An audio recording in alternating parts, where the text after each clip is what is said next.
Sukuna को पता चलता है यहाँ पर गोजो की डेड बॉडी नहीं है, क्योंकि उसे ये दोनों नमूने ले गए होते हैं, जिसमें से एक तो अपने ही सिस के साथ कुछ कुछ करता है, वहीं दूसरा इंस्टाग्राम इन्फ्लुएंसर की तरह है विथ कॉम्प्लिकेटेड जेंडर। एंड इसी बीच यूता भी फाइट को ज्वाइन करता है, जिसके बाद क्या हम सब सोचने लग जाते हैं कि अब कुछ बड़ा होने वाला है, लाइक गोजो वापस आ सकता है।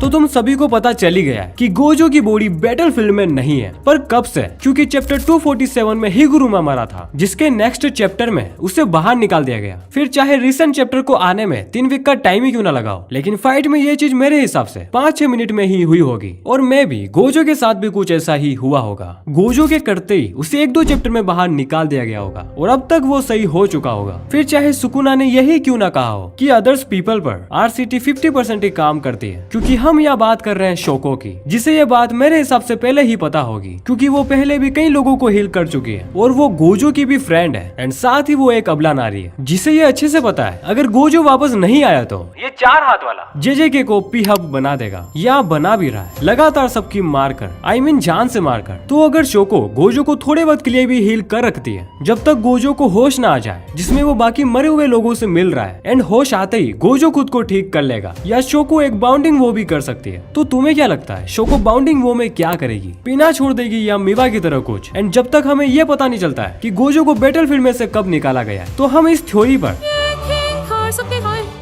जैसे कि तुम्हें पता है अब यूता भी बैटलफील्ड में आ चुका है और ये फाइट किंग वर्सेस क्वीन की हो चुकी है, जिसमें ऑब्वियसली किंग ही जीतने वाला है अगर कोई तीसरा बीच में ना आए, क्योंकि ये चीज मांगा और राइटर दोनों ने कंफर्म कर रखी है। सुकुना रिका और यूता से पावरफुल है, जिसका ये मतलब बिल्कुल भी नहीं है कि ये फाइट आसानी से खत्म हो जाएगी, क्योंकि यूता के पास है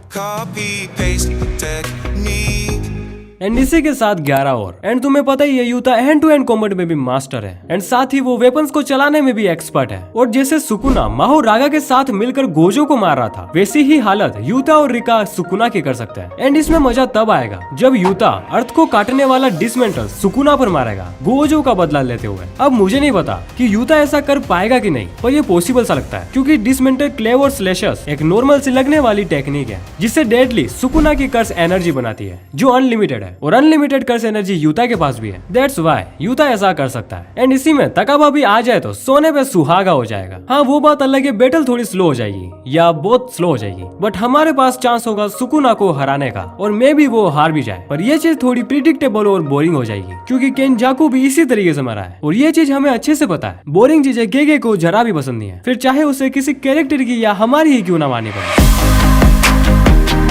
हमारी माननी पड़े? What the fuck.